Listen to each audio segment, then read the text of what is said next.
Development Manager and Program Coordinator for SAMAJ, South Asian Mental Health Program of NAMI, New Jersey. Today's topic is stress and anxiety disorders in youth with autism and developmental disabilities, support for COVID-19 and beyond. We are honored to have Dr. Lynch, a child psychologist, with us on this webinar. Dr. Lynch was introduced to us through Subha Polisetti, one of SAMAJ's passionate and dedicated volunteer leaders. Thank you, Subha. I would like to invite Subha to give us a brief introduction on Dr. Thank you, Beena. Good morning, everyone. I just want to take a minute to introduce our speaker today. Dr. Lynch has worked with my child for the last 8 years, who is on the spectrum and also has developmental delays. He has helped my son with a variety of challenges, including anxiety and stress, which have often been related to his developmental delays. My son also participated in the social skills group run by Dr. Lynch at Goryeb years ago. Dr. Lynch is currently the director of the Pediatric Behavioral Medicine Department at Goryeb Children's Hospital in Morristown, where he developed the Aspirations Life Management program. Dr. Lynch has over 20 years of experience in working with children, including 5 years in Ireland. He has written 2 books on the topic of anxiety management and autism, including the award-winning Totally Chill.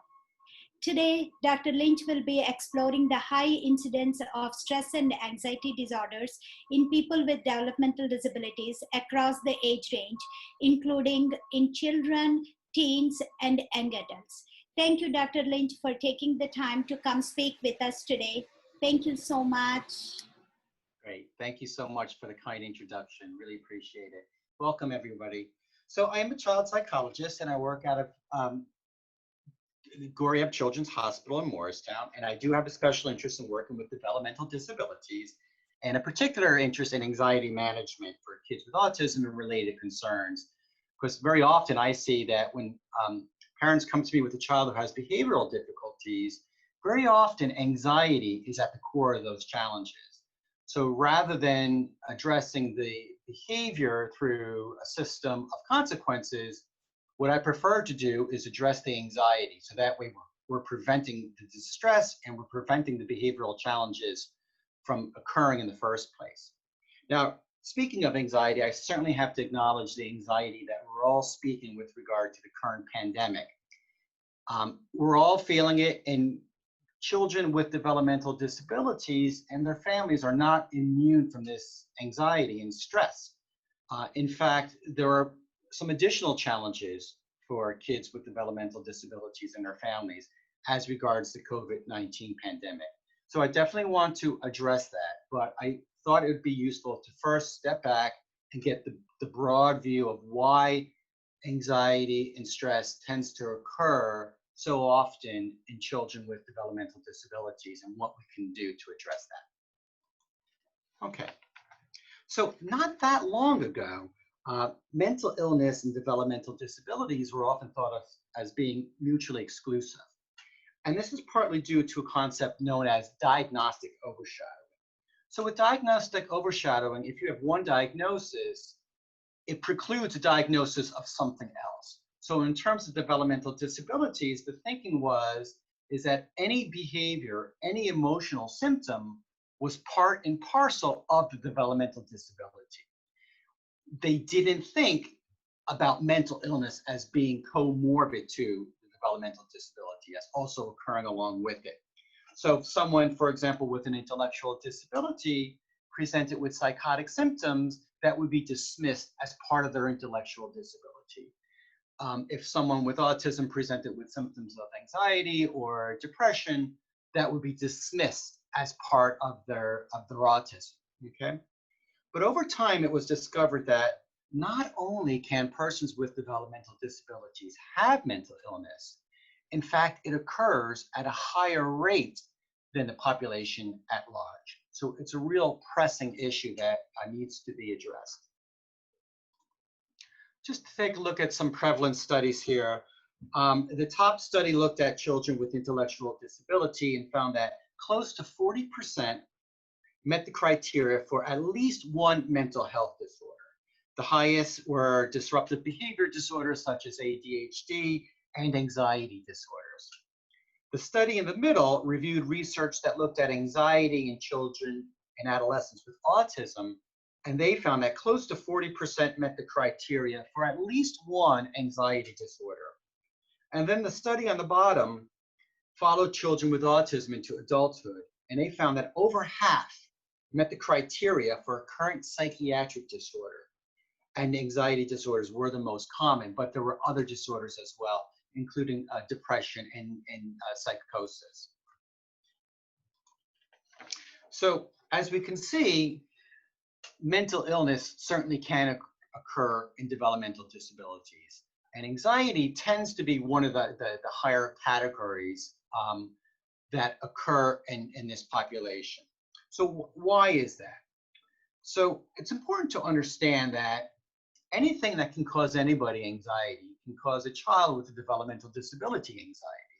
So just like any other kid, children with developmental disabilities can have stress due to academics, they can feel stress due to family strain, and they certainly feel the stress that we're all feeling in regards to the current pandemic. But I find that there are some factors that relate to having a developmental disability that tend to ramp up anxiety or tend to contribute to it. And bear in mind that there's often more than one factor at play at any given time.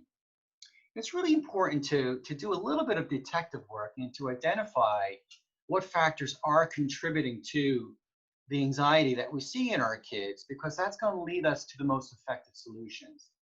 It's a little bit like having a car that's making a sound. You don't just go in and start changing parts. You figure out where's the sound coming from, and that will then lead you towards the most effective solution. So let's review some of these. First are our cognitive factors. So whether you're talking about intellectual disability and or autism, the brain processes information a bit differently than other children. And one really important difference to consider is that kids with developmental disabilities tend to process the world by details rather than by context. So they can have wonderful attention to detail, wonderful memory for detail, and this is a great strength. But when they need to step back and see the big picture, sometimes there are some challenges with that. And that can create stress and anxiety when there are changes that are unexpected, and it can create stress and anxiety when there's difficulty dealing with transition. So let me give you an example from my own office. So in my office here, you see that there's a portrait there of a beach. I have a couple of chairs behind me. I have my computer here, and I have a little figurine here of a bird, okay? If a kid doesn't have a developmental disability and they've been seeing me for a while and they come to my office and this bird is missing, they may notice it, but it's not going to be a real big deal. If I have a child coming in with a developmental disability and this is missing, they could really be thrown off by that. First of all, they're going to immediately spot that. And you can see that they're going to ask with anxiety in their voice, you know, what happened? What happened to the bird statue? It's because when they come to see me, they're not just seeing me, they're seeing me, the guy that wears his glasses, sometimes on his head, sometimes down, the guy with the beach scene in his, hanging on the wall, with the computer and the two chairs, and that bird statue. For a child with a developmental disability, all of those details hang together. So when one detail is missing, it throws them off completely, okay? And related to that are challenges that our kids tend to have with changes. So change is going from one task or situation to another. So what our kids need to do is, because they process the world by details, when you ask them to go, let's say from one classroom to another, they have to carry all of those details with them, and they have to make the adjustments to a whole new set of details. So if you try to get your child to do that quickly, if they're not prepared to make that transition, that's when anxiety is going to be ramped up. And certainly we know, and I'm sure you know, that during times of transition, that's when we see a lot of behavioral challenges. It's because they're processing the change, and if it's going too quickly for them, they get overwhelmed, and that leads to those challenges. There's also general inflexibility in our kids, which can sometimes create distress and challenges. The brain likes order. In the developmental disabilities, the world often seems unpredictable because of their challenges. So they want to make up for this unpredictability by imposing rules and order and expectation. That's why a lot of the kids that I work with become the rules police. So they'll point out to other kids when they're breaking the rules. And this doesn't do them any favor socially. They'll point out to their teachers when something is even minutely inaccurate. They point out to me all the time when I say something that isn't 100% inaccurate. And sometimes this can even get them in trouble with law enforcement, because if they detect something that they see as not going by the book, they just kind of have to point it out, no matter who it is. Okay? So that can create anxiety, which again can create some social challenges for our kids. Related to the above is a preference for routines. So if our kids get into a routine and that has to be broken in some way, that can create a lot of stress and anxiety. So as you can imagine, change, transition, inflexibility, routine, all of these things have been thrown into disarray with regard to the current pandemic. So we've had to cope with massive changes to routine. And now, as we enter the next phase of our response to the pandemic, we're going to have to deal with changes yet again. So again, this can create challenges for all of us, but additional challenges for kids with developmental issues. So what can we do about this? Well, first of all, you want to minimize abrupt or multiple changes to the extent that you can. I know currently we don't have a lot of control over it, but as much as you can. You don't want to run your home or your classroom like a boot camp, but you want to avoid too many changes within the same time period. We want to ease our children into transitions. You want to provide them with reminders or visually supported schedules. I do want to add one caveat here. You want to be careful with the notion of time. Time is an abstract concept that a lot of children have difficulty understanding. So if you say, 10 minutes we're leaving, that may not mean that much, particularly when it comes to situations like video games, where you tell your child, get off this video game in 10 minutes, but 10 minutes rolls around and guess what? They're about to reach a new level or unlock some new character, and it's going to be very, very difficult to get them off that game. It may be difficult anyway, but it can be particularly challenging if you just rely on time. So you want to rely more on the sequence of events and say, for example, when you're done with this game, when you unlock that character, when you get to the next chapter, whatever it is, then we move on to the next thing, okay? We also want to prevent routines from forming in the first place. I had consulted in Ireland with a preschool, and we had tricycles in the play area, and they were different colors. So if a student chose, we'll say, the blue tricycle, the next day we would encourage them and lead them towards the red bicycle or the yellow bicycle. Because what would happen if they chose the blue tricycle day one, and then day two, they also chose the blue tricycle. And then the third day, that's it. That's all it can take to have a child lock into a routine. And once that routine is there, it's very difficult to dislodge it. So you want to mix things up a little bit. So it's this kind of delicate balance between having structure in our kids' lives and yet also mixing it up enough so that they get used to some variety in their life. And certainly when our kids do handle change well, we want to highlight that for them. Sensory sensitivities is a real big one for a lot of our guys. Sensory regulation difficulties are common in developmental disabilities. The brain may not effectively filter out or organize sensations. This can lead to hyposensitivity, where the child doesn't feel enough of a sensation, or hypersensitivity, when the input comes flooding through and it's experienced as harsh or even painful.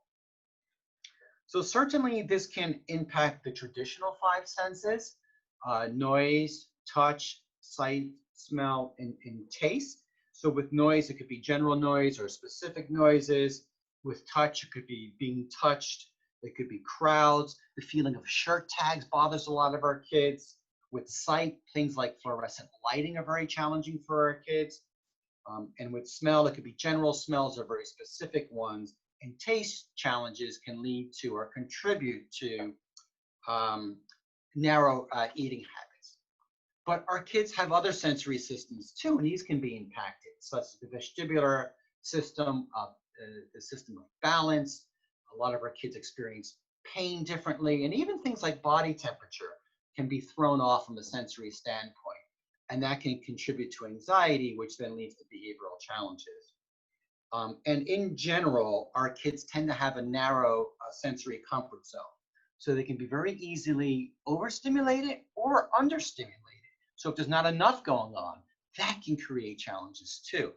And that's what we're finding during this pandemic, is that a lot of kids are being challenged because there's not enough stimulation happening for them. And so as we return as we go into our next phase of recovery, and as kids start to return to activities, as they start to return to school, we're going to have to remind our kids how to cope with sensory stimulation, because they've been in a situation now where there's been a relatively low level of sensory input.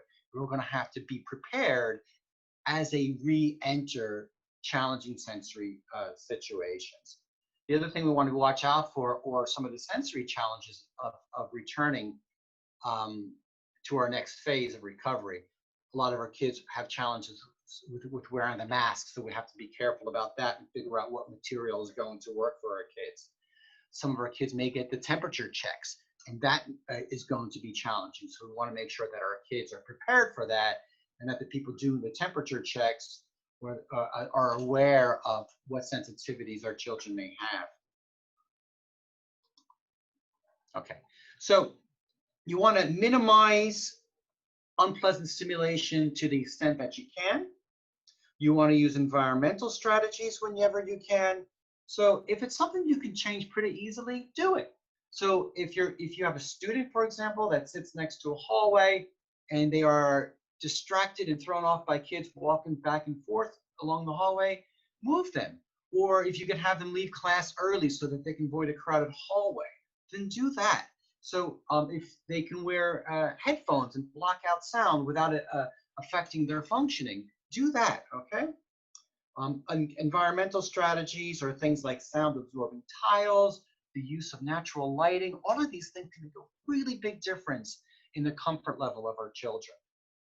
You want to come up with a coping plan. So if you're going into a situation that you know is going to be challenging, so for example, let's say once we get back to going to events like weddings, that you want to prepare. So what I'll do with my kids is we'll look up the venue online and we'll see where they can go if things become challenging. And I'll work with the parents on coming up with a plan for that. And in general, you want to be aware of and keep your child in that comfortable sensory zone so that they're not being understimulated or overstimulated. Okay, and I did talk a little bit about some of the ways that we would support sensory issues during the current pandemic. Social demands. So kids with developmental challenges often struggle in social situations. But it's important to understand that our kids want to be social. They want to socialize. But there's challenges with social situations that sometimes make it difficult for them. So for example, the language demands, processing language. When you think about it, most social situations, there's a number of kids, there's a lot of language going back and forth, and our kids may struggle with that. So for example, I had a teenager I was working with, and he was invited to hang out with 5 other kids. I was thrilled when he told me this. But then he says to me, I can't do it. How can I have 5 conversations? I don't have 5 mouths. So he wanted to do it, but he was overwhelmed by the thought of navigating all of that language. Okay? There are also sensory factors in social situations, as I just discussed. When you think about it, social situations for kids, we're talking about birthday parties, we're talking about dances, there's a lot of noise going on, there's a lot of crowds going on, and this can be challenging for our kids. And there's also some of the challenges that our kids have with developing social skills. So things like turn taking, starting conversation, being able to read body language. Some of our kids need assistance with that. And they may learn to master some of those skills, but as they get older, social situations start to change and they become more complicated, and social rules become more complicated and more nuanced. So our kids continue to need support even as they master basic social situations. Trying to keep up with social demands can be challenging, especially when you're not quite sure what it is that you're not quite getting. And that's what a lot of my kids convey to me. Like, I just don't know why. I don't know why I'm not clicking with other kids. And it's some of these social nuances that they're not quite getting. So during the current pandemic, some of the challenges have been interacting online. So a lot of our kids have difficulty anyway with navigating social situations, and doing online interactions can be challenging. So knowing when and how to jump in, for example, if you're doing some kind of online chat with your friends, can be particularly challenging. Okay, some strategies for social situations. So you want to set up situations that are likely to foster success, not failure. You don't want to throw your kid into something just for the sake of it. So sometimes I'll have parents tell me, oh, well, he doesn't really like to do team sports, but we throw him into it because we thought it'd be good for him. I would really advise you to be careful about that. Not that kids with developmental disabilities can't do well in team sports. They certainly can. But you want to think about your particular child and what works for him or her. In general, our kids do well with social situations that are small in number, 1, 2, 3 other kids, that are pretty structured and that are based around their strengths. So what I've been heartened by lately over the last few years is that, yes, the team sports are there and they're great for the kids that like that, but now we're seeing things like Lego clubs, gaming clubs, robotics, and this is great for a lot of our kids because it's small, it's structured, and it's based around a lot of what their strengths are too. Okay, we want to work on social skills to build them confidence, and we want to work on generalization. That's really important. You can teach your child a social skill, but it's important that he or she knows when and how to apply that. So be specific, give concrete examples. And we want to foster a tolerant atmosphere for our kids.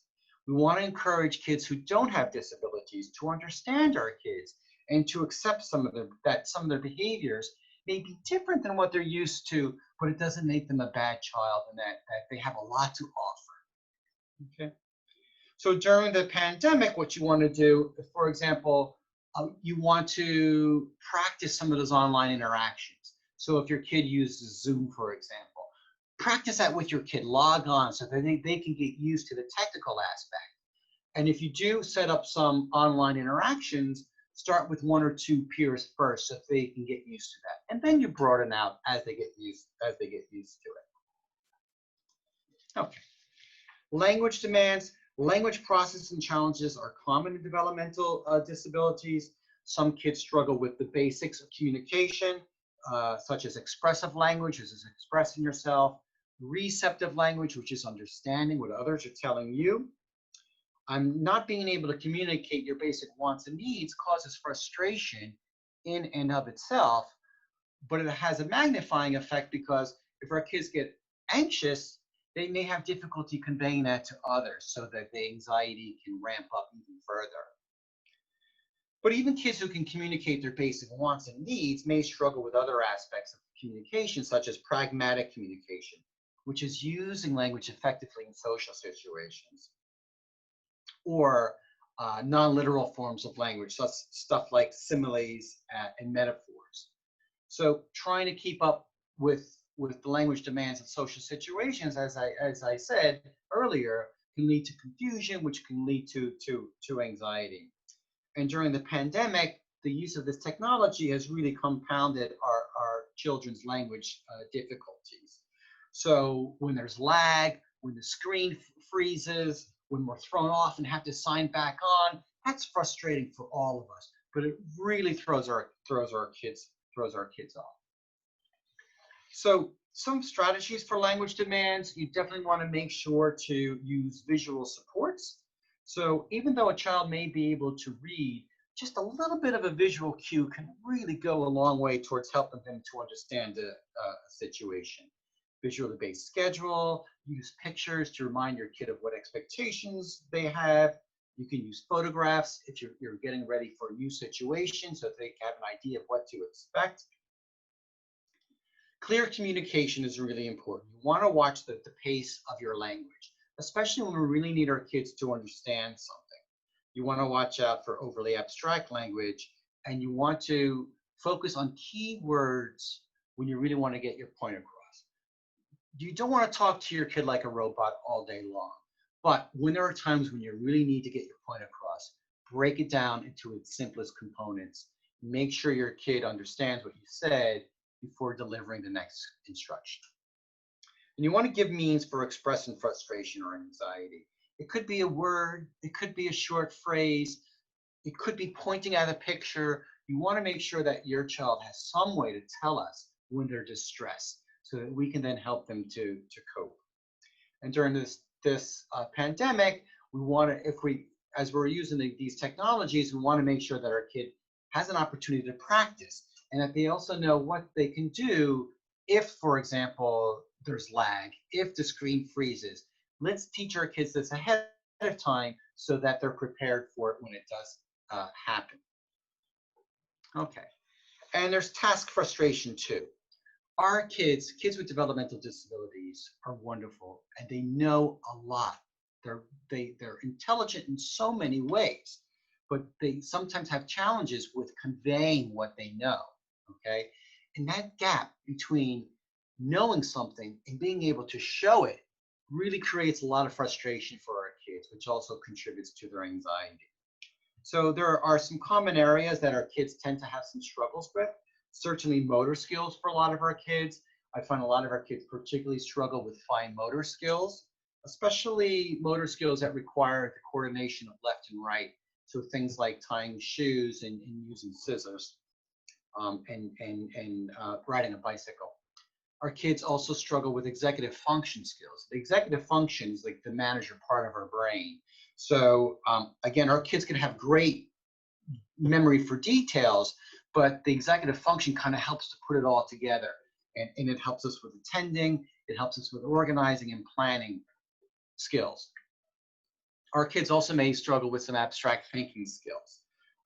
So especially skills that involve social emotional concepts and non-literal tasks like poetry and opinion pieces. Our kids can give us facts all day long. So for example, if you ask them to memorize facts about the Civil War, they may be fantastic at that. But if you told them, okay, your assignment is to describe what it would have been like to have been a soldier during the American Civil War, they may struggle with that because, well, they may say, well, how do I know? I'm not that person. So that abstract thinking can be a struggle for our kids.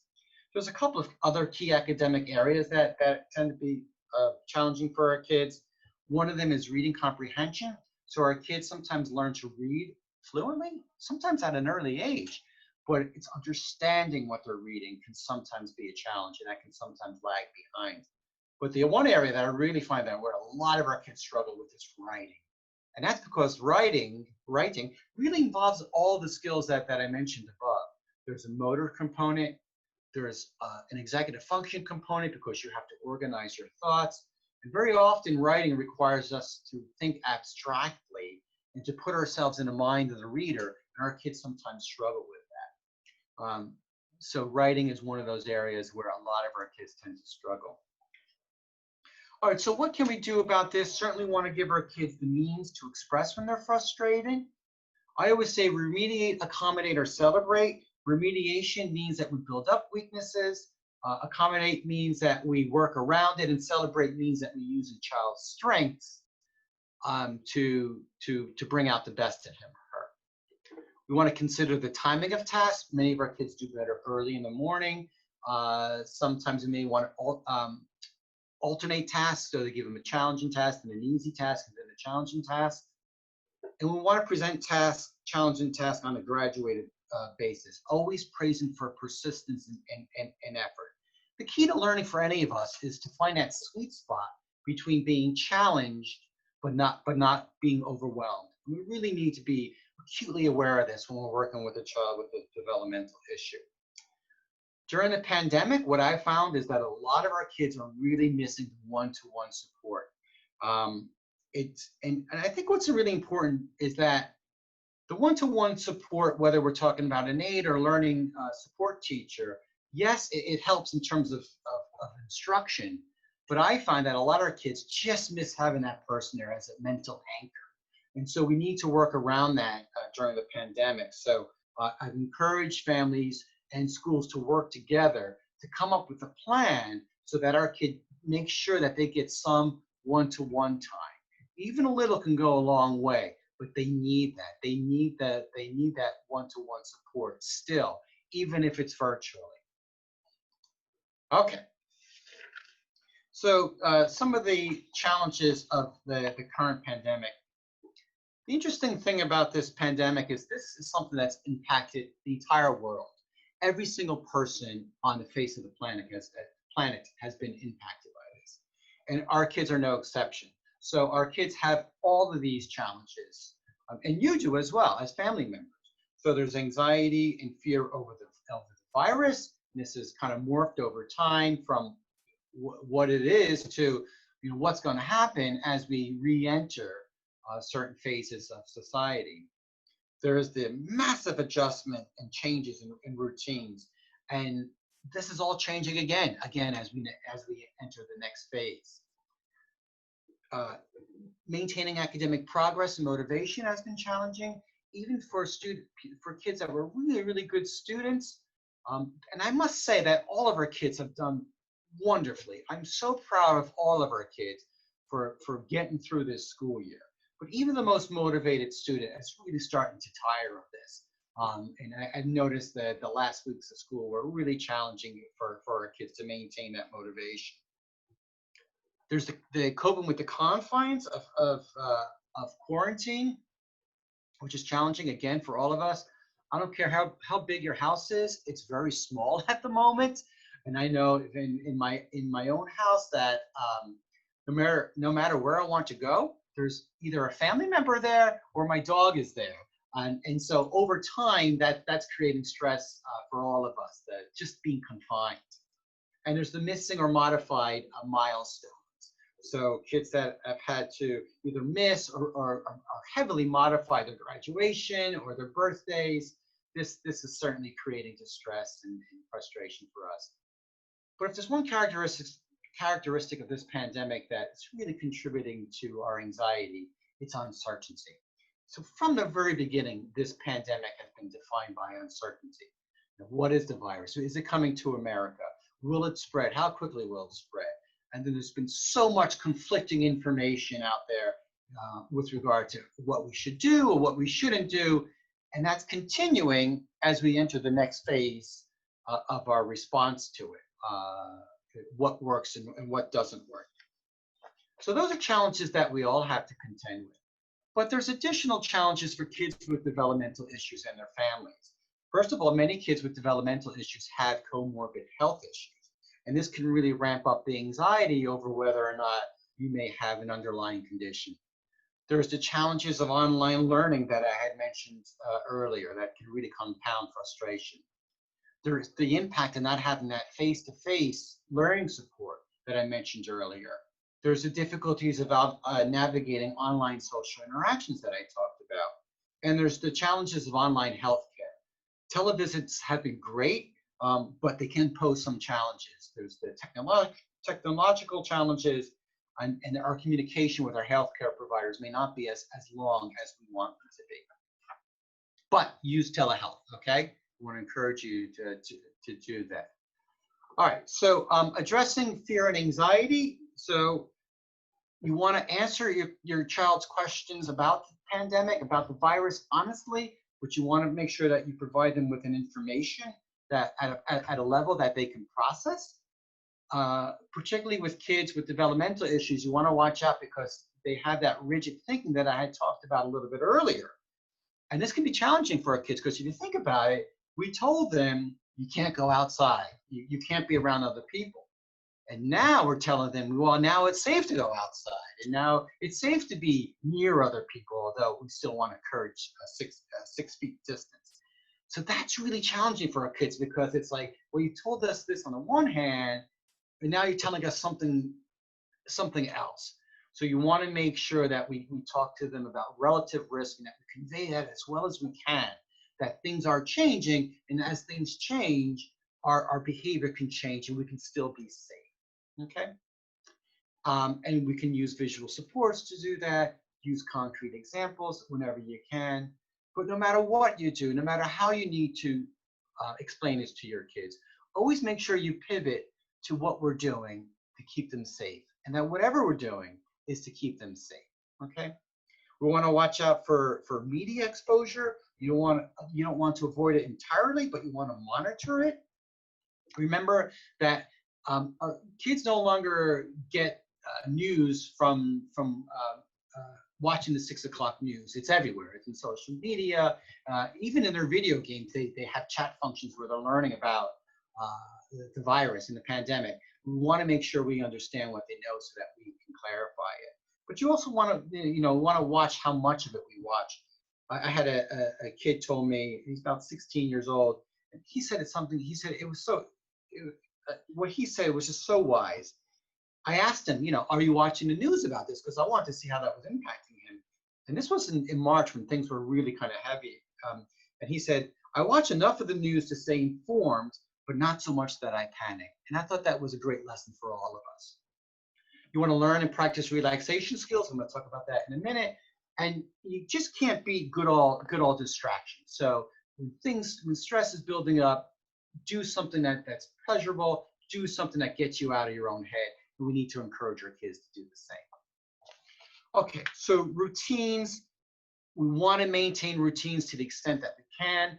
As our routines change, as we enter the next phase, we want to make sure that our kids are prepared for that as much as possible. Visual schedules work great. Using cues so that if you can designate a certain area of your house or apartment as a learning area, that's fantastic. So it's great to have routine, but we also want to make sure that we balance that with variety as well. And speaking of that, we want to learn new things. I know some families have been redecorating, rearranging things. They've been having family nights, celebrating holidays. I mean, this is great. I think by now, most of us have gone through our bag of tricks when it comes to this. Luckily, certainly in New Jersey, we're able to do more as restrictions are lifting and the season's changing. We're able to do different types of things, which is great. Now, everybody has their own comfort level and everybody has their own risk tolerance. And you all have your own risk factors. Some of you may have people with underlying conditions in your home, and we do need to be careful. But what I'm advising all families to do is whatever level you're at, whenever you can challenge yourself to re-enter, do it in a way that you feel is safe, but start to do that as soon as you can. So for example, if you don't feel comfortable with walking in a park, then go for a drive in your car. If you don't feel comfortable sitting in a restaurant, as we're able to do that, then order takeout. Do something different, do something new, so that our kids see that we are slowly getting back.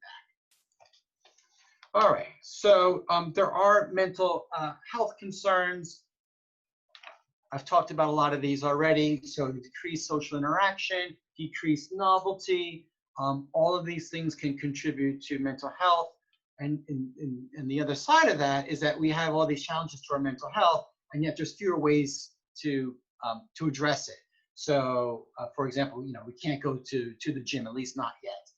Extracurricular activities have been changed. So the things that would normally be stress relievers for us, we either can't do it or we can't do it in a way that is as satisfying for us. This is changing, but it's still the situation where we're not able to do these to the extent that perhaps we need to.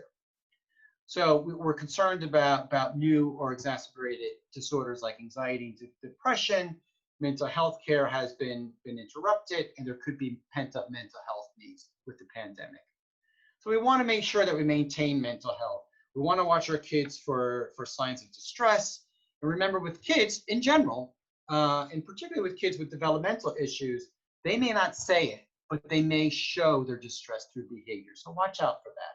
Watch out for things like irritability, sleeping problems, changes in appetite, crying, and so forth. We want our kids to learn and apply relaxation and coping skills. And as I mentioned earlier, we want to find that delicate balance between structure and variety for our kids. And use virtual mental health care. Mental health professionals quickly adapted to this crisis in terms of going virtually. And luckily, it is something that can be done. It's not ideal, not for me, but it's the next best substitute. And so please, I encourage you to use virtual mental health care until we're able to go back to office visits. All right, and relaxation skills. So I teach kids with developmental issues relaxation skills. I find that not only can they use it, but I find that they really embrace it, and they really see the value of this. There are strategies that focus on the body, like deep breathing, progressive muscle relaxation. There's strategies that focus on the mind, things like imagery, meditation, and there's activities that combine the two, such as meditation or yoga or Tai Chi, and there are plenty of places now, certainly with regard to yoga, that specialize with kids, and there's even places that specialize for kids with developmental issues. So, take a look at it. It can really be a wonderful resource. All right, I do want to address relaxation for kids who have higher support needs, okay, before we go into the questions here. So your kid, if your child is minimally verbal, some of those relaxation strategies may be a little bit challenging for them, but it's important that we teach all kids relaxation strategies to the extent that we can. So we want to make sure that kids have a means to express anxiety. I know I've mentioned this before, but it's really important. So if your child has a touch talker or some kind of augmentative communication device, please make sure that you program in words and phrases that they can use around distress, anxiety, I need help, I need to go to my coping place, okay? Find what's comforting for your child. It could be music, it could be that they have a peaceful place that they go to. Be aware of that and go to those places or use those things when your child seems to be distressed. Comfort objects could be things like a favorite toy or stuffed animal. They can be great for getting through challenging situations such as medical procedures. And then you want to encourage your kid to use active strategies whenever possible and to the extent that you can, so that they feel some sense of control and mastery over their environment, even if you have to initiate it. So for example, in my office here, I have a rubber snake. I call him Oscar. I don't know why, but I have a kid that sometimes he'll hit his head, and he has some intellectual challenges. And whenever he does, I'll say, Oscar, and he'll nod, and I'll give him the rubber snake, and he then squeezes it, and he feels better. So he participated in that process. So he has some control. So even though I had to initiate it, he had some control over what he does to cope. And it's really important for all of our kids to feel some sense of control. And then a really important one is care for the caregivers. So those who care for kids with high support needs require, and I'm sure you all know this, regular respite and ongoing support.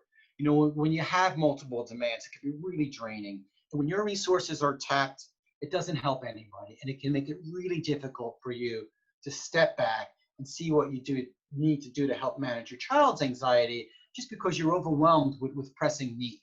So I'm a big advocate for, and I know NAMI is a big advocate for supporting parents who have children with developmental issues, because it's good for everybody and it's the right thing to do. Okay, just quickly, so I'm going to go into Q&A. These are my resources. I have 2 books, Totally Chill, My Complete Guide to Staying Cool, is a stress and anxiety management workbook for kids with a range of developmental issues. And then my newest book, Anxiety Management for Kids on the Spectrum, Autism Spectrum, Your Guide to Preventing Meltdowns, is for parents, teachers, and therapists, and specifically with regard to autism. So these are my key takeaways. We have mental health needs are common. The pandemic has had a negative impact on mental health.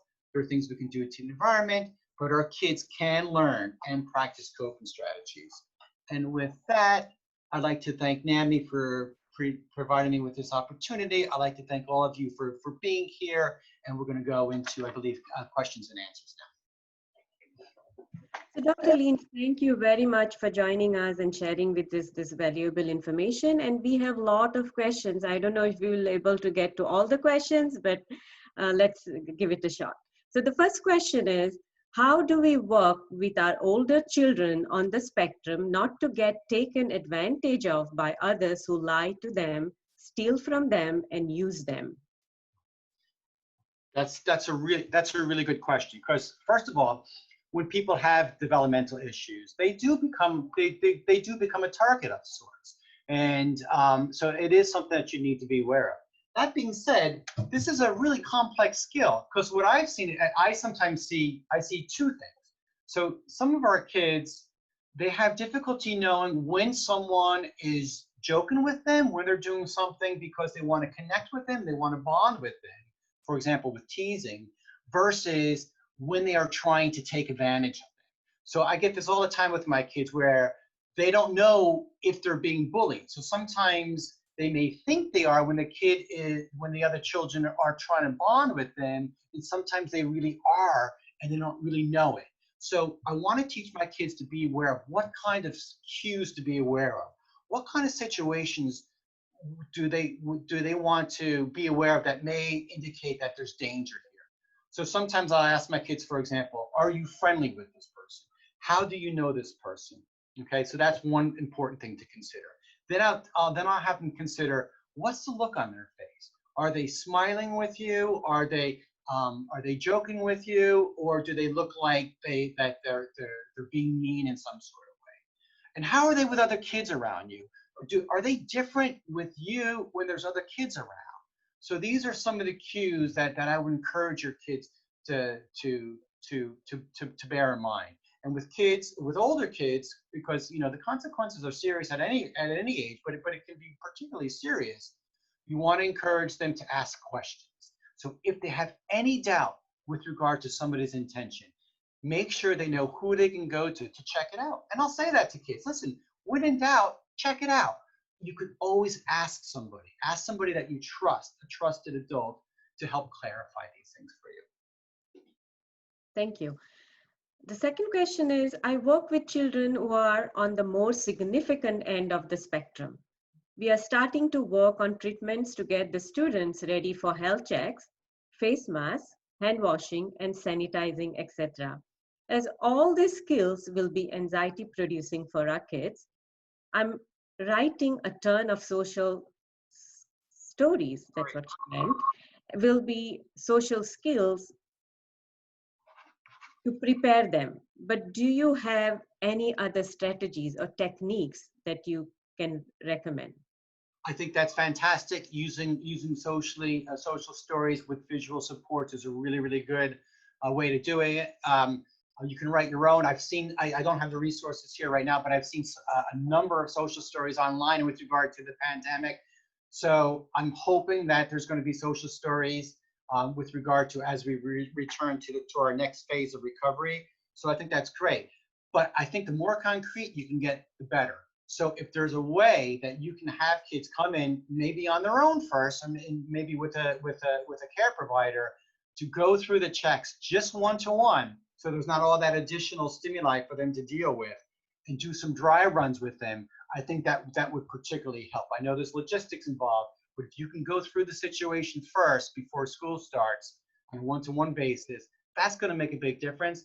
The other thing that's going to make a real big difference is make sure that anybody that's going to be doing these checks, whether that's the school nurses or staff, make sure they're aware of the needs of the students. And if you're a parent here and you're going to a hospital, make sure that the people doing these checks are aware if your child may have some sensitivities. That little bit of awareness ahead of time can really make a big difference. Okay, the next question. My child with anxiety won't open up and talk about his feelings. How do I approach this? Okay. So, with children not opening up, there's a couple of things to think about. One thing is simply timing. I know all kids, many kids have times when they're more open to talk than others. I know with my own kids, there's one of my children, he would talk a lot on a walk. I have another kid, I have 3 children. Another child would talk more while we're driving in the car. So be aware that there may be some times when your child is more open than others, and try to be aware of those times, and so that you may be able to start a conversation then. And then you want to keep it open so that when your child does discuss something with you, listen first. Try to resist the temptation. I know it's great, as a parent myself, to kind of jump in and start offering solutions. But allow your child to fully express him or herself first, then rephrase what you felt your child said so that they know that they were listened to. And then you can offer support and guidance. And then the third thing that I would say is make sure that your child has the vocabulary for expressing these things, and that you can have some discussions around that so they know what words to use to express themselves. When I start therapy with a kid with developmental issues, very often the very first thing I do is I make sure that they have a vocabulary for discussing these things. So parents can do that as well. Okay, my next question is, my son's doctor has tried several medications to help with his anxiety and rumination, but nothing works. Why? Okay. Well, medication is a complicated thing, and I do want to clarify that I'm not a physician. I've certainly seen medication be useful for kids, but there are so many factors. And when you have developmental issues, all of those factors play a part. So you have a grown child. So that's one thing to think about. You need to think about your child's height and weight. That can affect how medications are processed. Many kids with developmental issues also take other medications for other things, and that too can have an effect on what a medication is doing. And sometimes they're taking different things. So you might have a child taking medication for ADHD and also taking medication for anxiety, and those sometimes can counteract or interact with each other.